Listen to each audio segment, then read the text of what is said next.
L'embranchement des mollusques. Alors les mollusques, ce sont des métazoaires triploblastiques, célomates, protostomiens et ponoriens.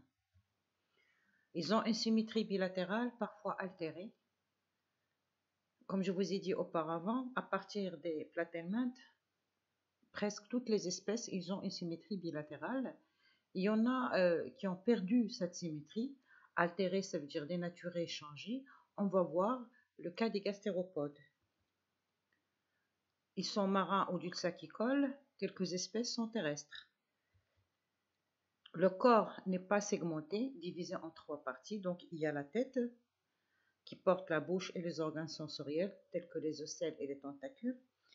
Vous avez la masse viscérale, donc tout ce qui est viscères, tout ce qui est organes internes, je vais vous le montrer tout à l'heure, généralement protégé par un manteau qui sécrète une coquille calcaire. Donc le pied, organe de locomotion, c'est une masse charnue à musculature très développée. Évidemment, dans l'ectoderme ventral, il y a des ciliatures qui contiennent une grande quantité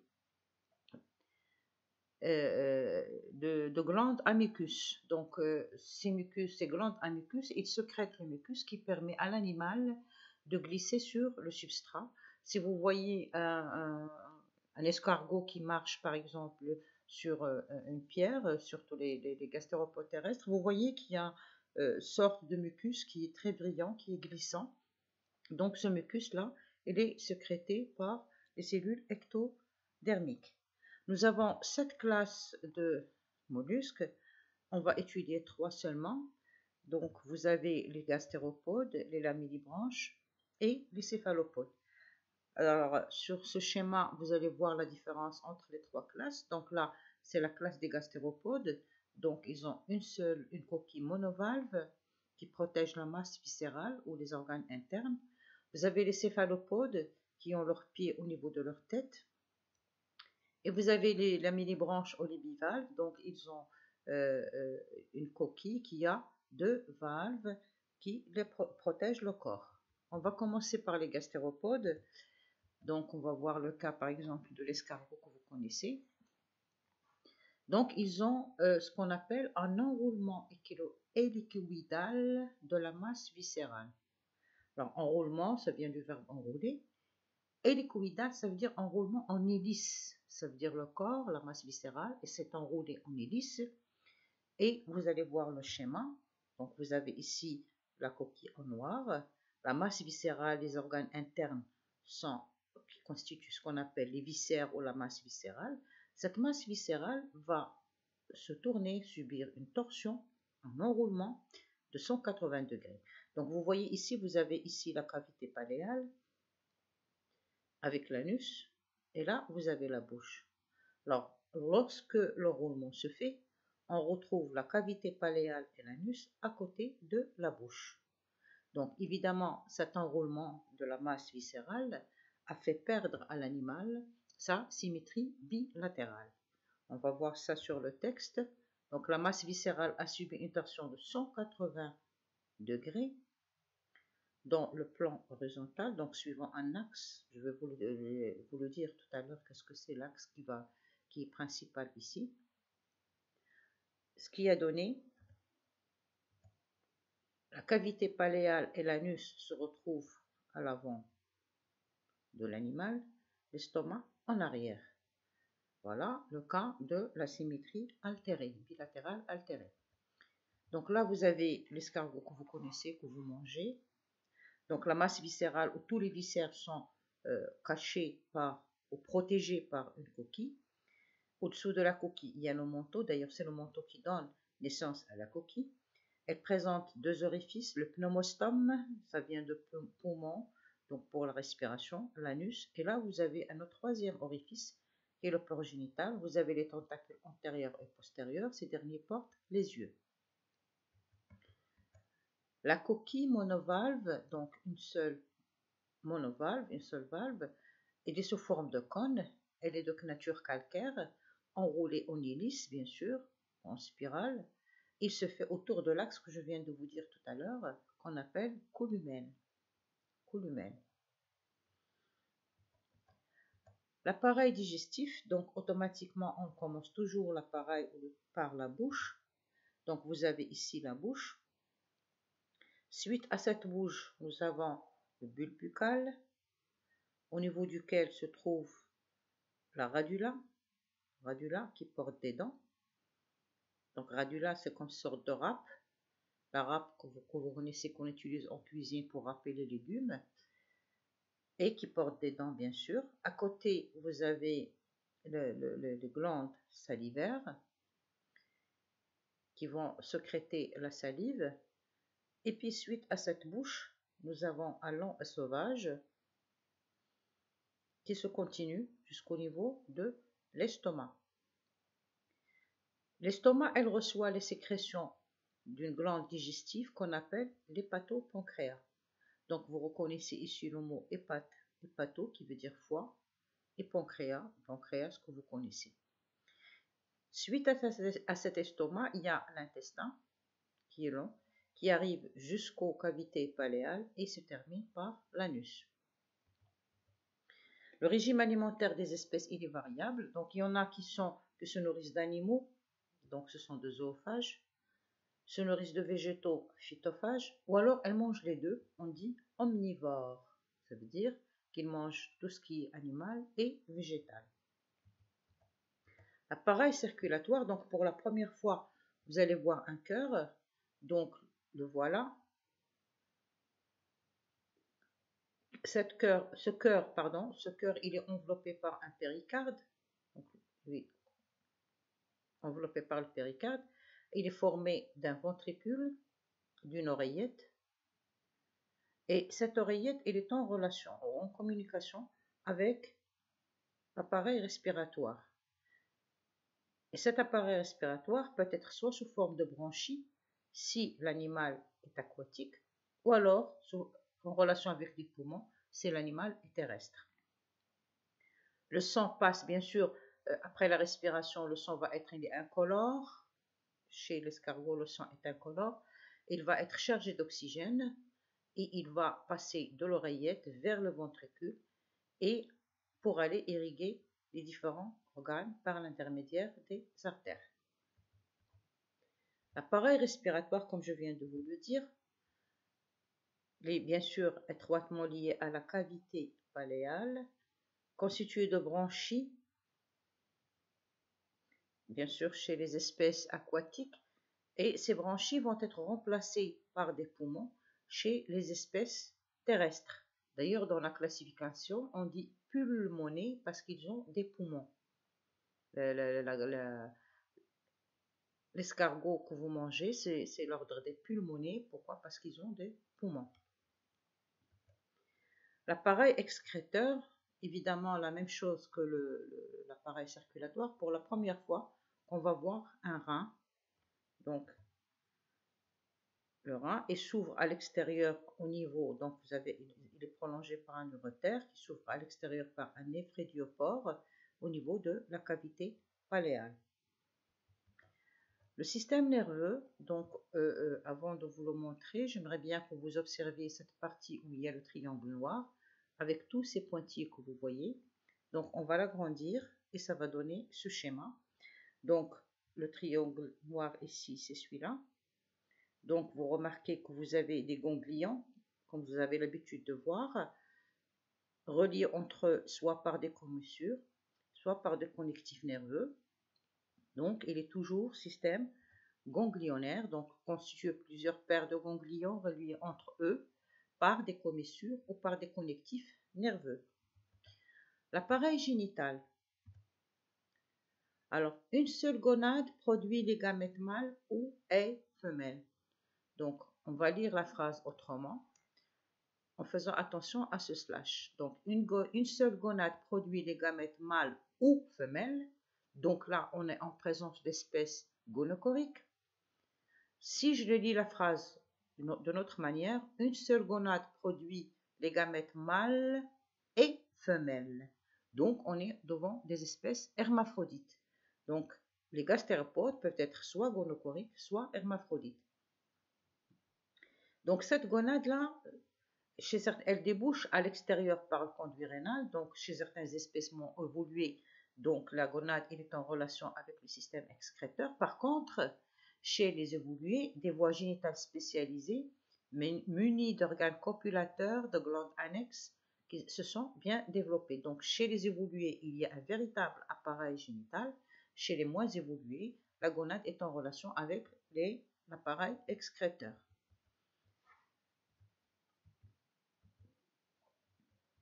La reproduction. Chez certaines espèces, la fécondation est externe, les gamètes sont libérés dans l'eau. Évidemment, là, c'est le cas des espèces aquatiques. Chez d'autres, chez les formes les plus évoluées, où l'appareil il est complet presque, la fécondation est interne et précédée d'un accouplement. On va voir l'accouplement. Voilà un accouplement de des escargots. Donc, en général, ces espèces-là, ils sont hermaphrodites. Qu'est-ce qu'il dit la phrase? Chez les hermaphrodites protandres, vous pouvez trouver protérandre, protérandrique. L'accouplement a lieu lorsque les follicules testiculaires sont mûrs. Ça veut dire que, comme nous sommes devant la protérandrie, lorsque les spermatozoïdes sont mûrs ou sont prêts, l'accouplement se fait et bien sûr les espèces échangent entre leurs spermatozoïdes. Ces spermatozoïdes-là vont être stockés au niveau du réceptacle séminal jusqu'à ce que les ovules soient mûrs et la fécondation va se faire après. Après la fécondation, on arrive au cycle de développement.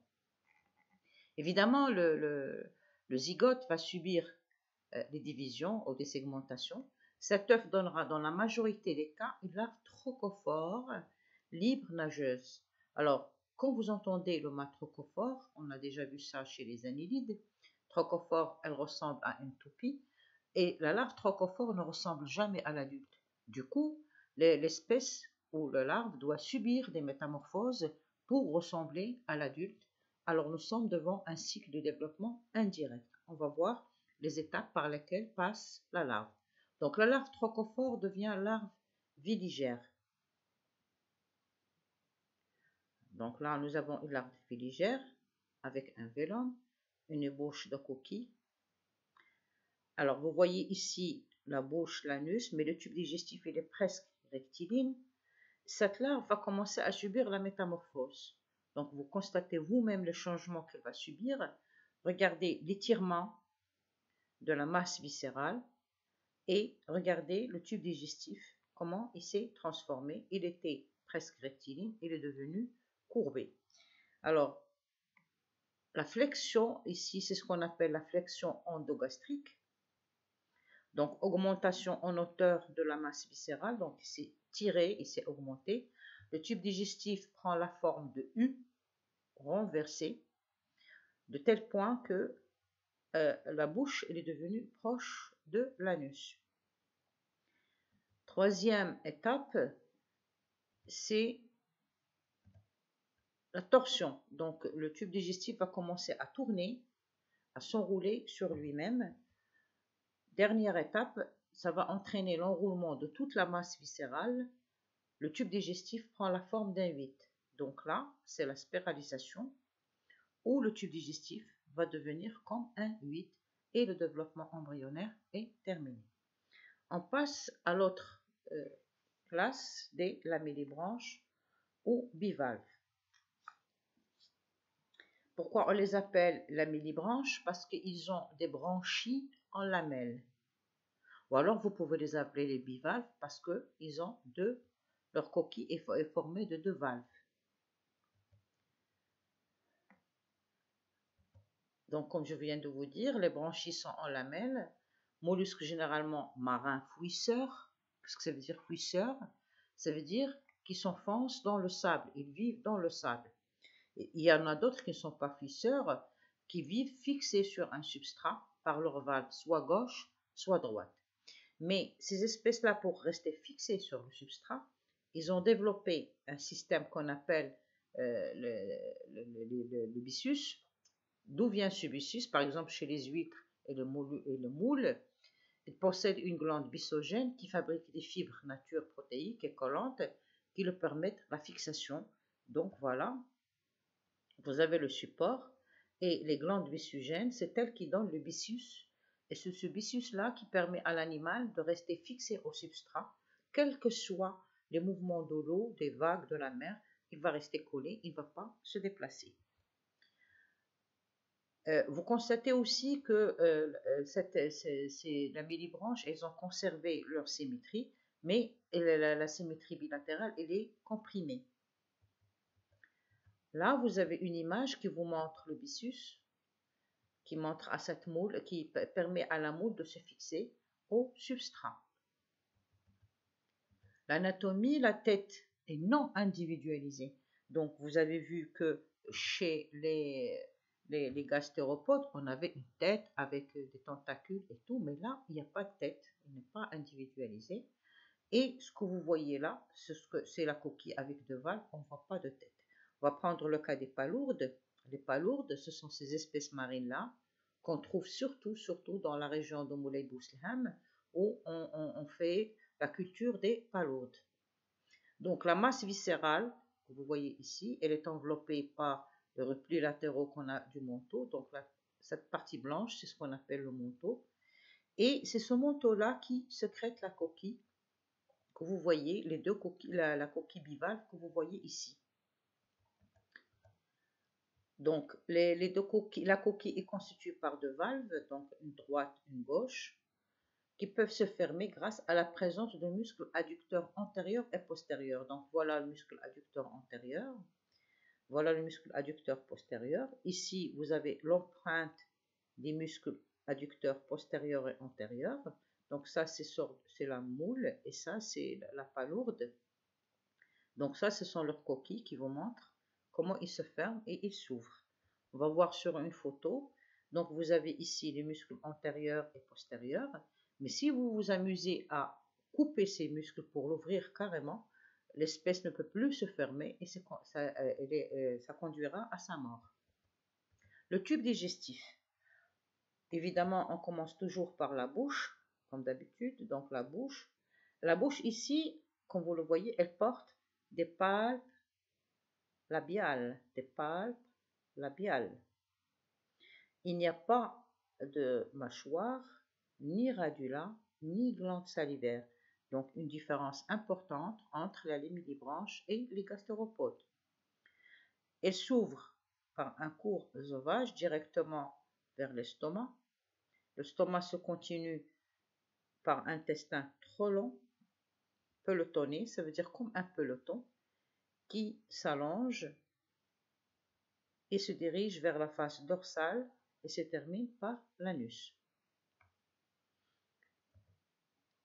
La plupart des bivalves sont microphages. Certains vivent en symbiose avec les algues. Ça veut dire qu'ils ne sont pas des parasites, mais symbiotiques.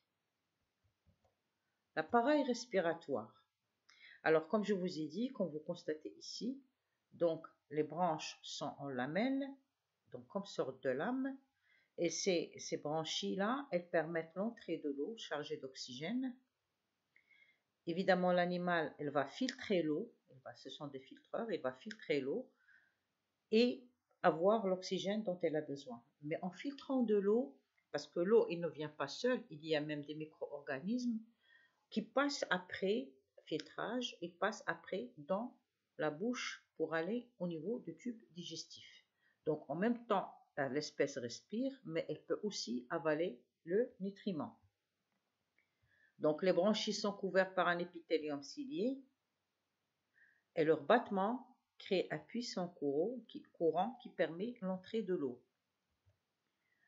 Le courant d'eau favorise la respiration par apport d'oxygène et l'entrée de petites particules alimentaires qui pourront progresser jusqu'au niveau de la bouche comme je viens de vous expliquer.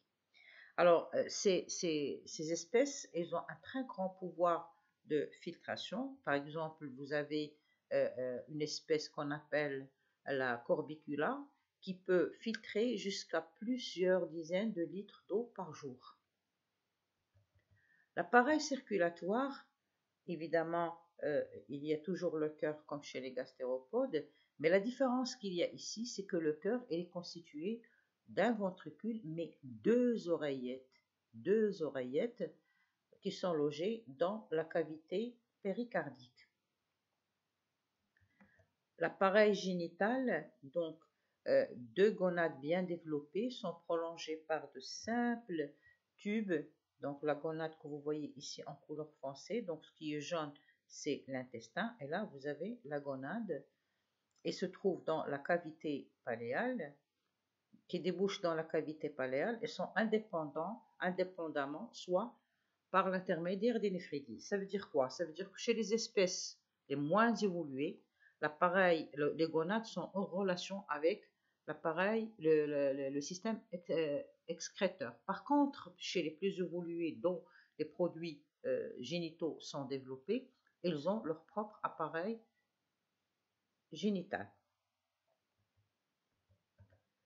La reproduction, donc les sexes sont généralement séparés, donc on est en face des espèces gonochoriques. La fécondation est externe et se produit dans l'eau de mer.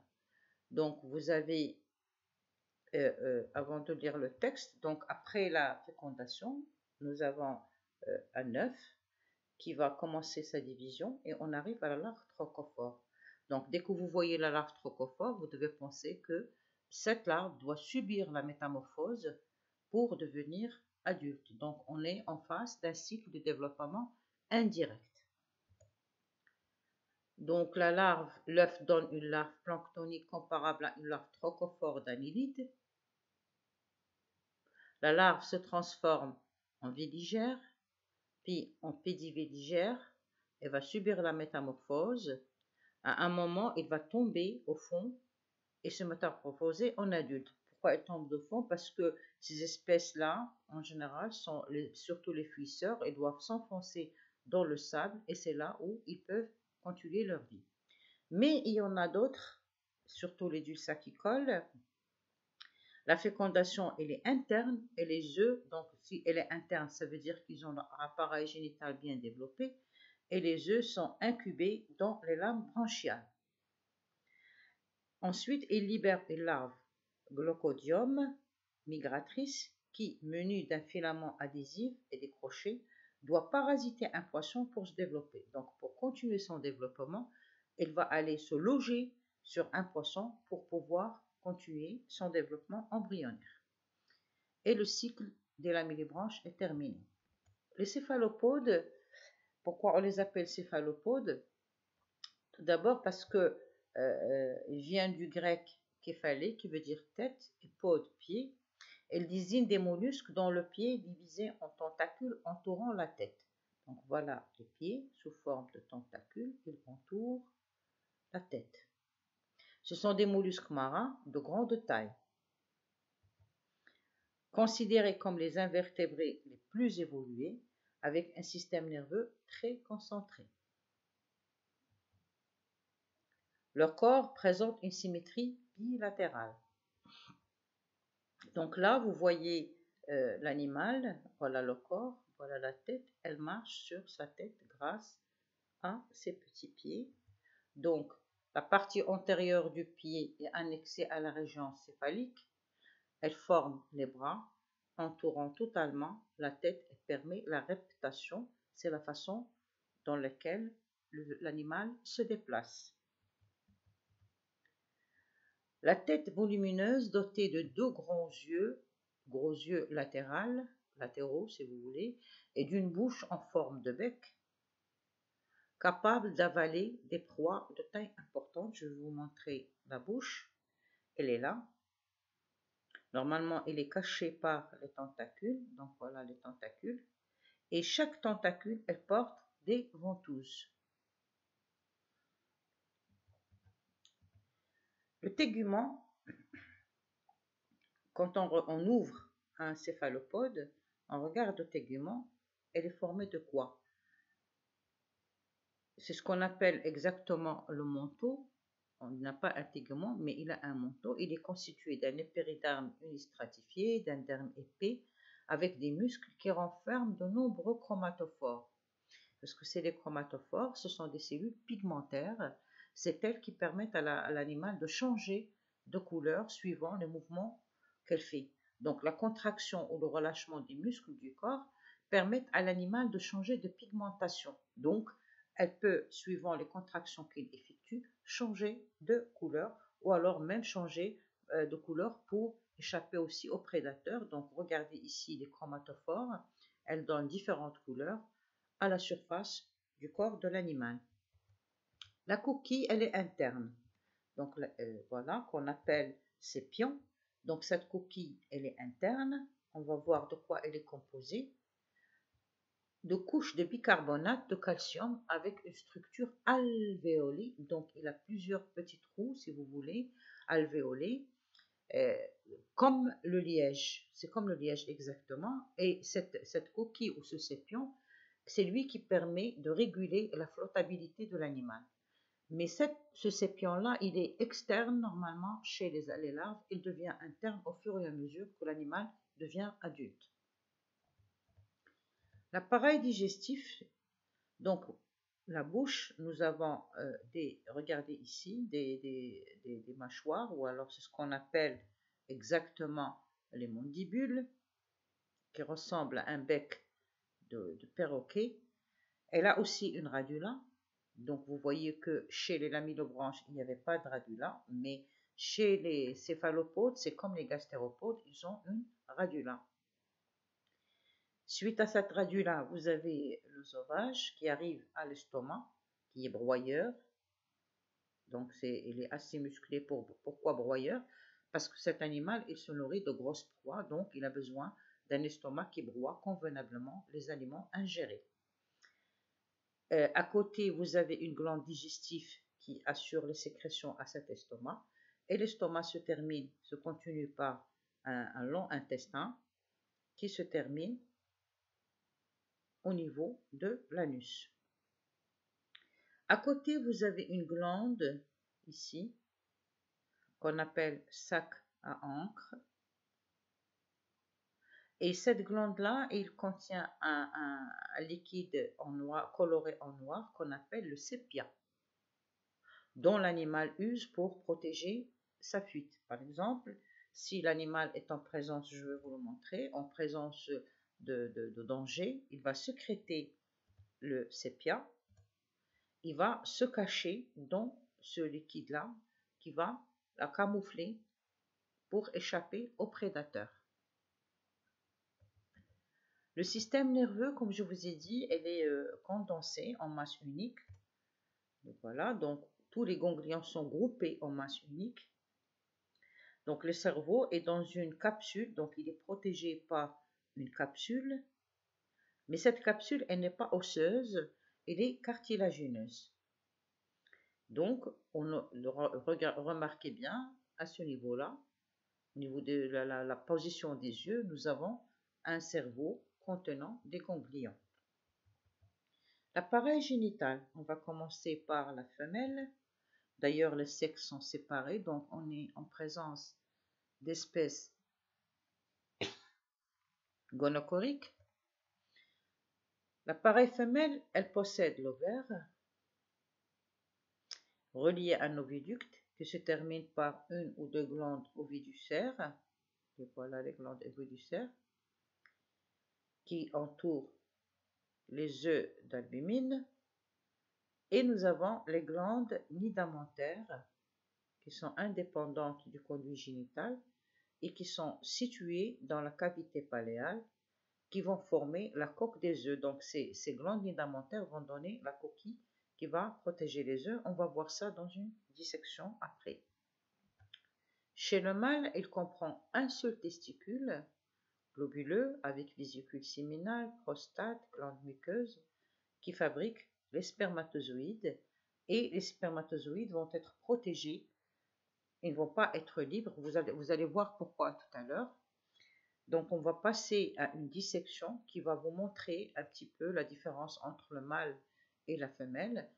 Donc la dissection va porter pas sur une sèche comme je viens de vous montrer, mais sur un calamar.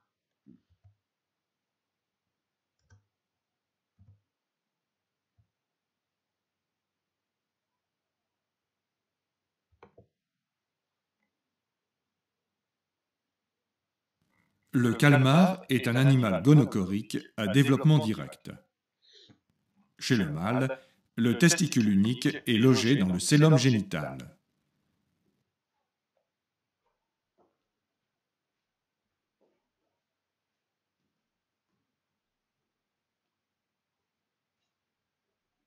Il faut ouvrir le cœlome génital en préservant la poche digestive transparente, le cécum spiral, qui se trouve près de la gonade. Le canal déférent, ou spermiducte, s'élargit en une vésicule séminale qui reçoit les sécrétions des glandes annexes pour la formation de spermatophores. Ces petits sacs renfermant les spermatozoïdes sont stockés dans une dilatation du canal déférent, la poche de Needham. Les spermatophores sortiront au niveau de l'orifice génital mâle.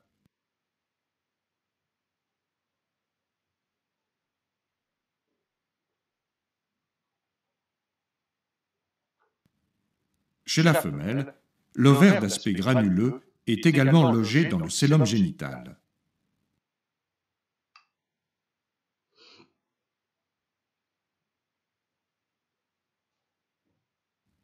La région moyenne de la masse viscérale est recouverte par deux grosses glandes blanches, les glandes nidamentaires principales.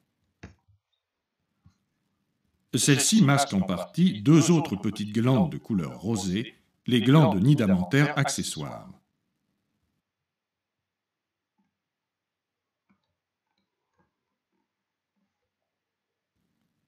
Pour la mise en évidence des autres organes génitaux, il faut rabattre sur le côté les glandes nidamentaires principales. L'appareil génital femelle est maintenant visible dans sa totalité. Les œufs libérés dans le cœlome génital sont fécondés et pénètrent ensuite dans un oviducte contourné de couleur verdâtre. Ils reçoivent alors les sécrétions de la glande oviductaire ou glande de l'albumine.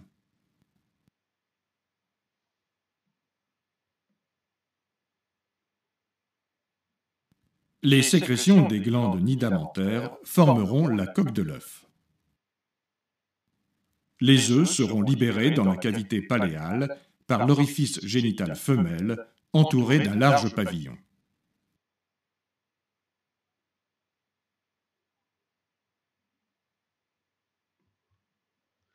Pour la reproduction, le mâle a son premier bras ventral gauche court modifié. Voilà. Il prend le nom de bras hétérocotyles. Donc voilà les hétérocotyles. À quoi ils vont servir ces hétérocotyles?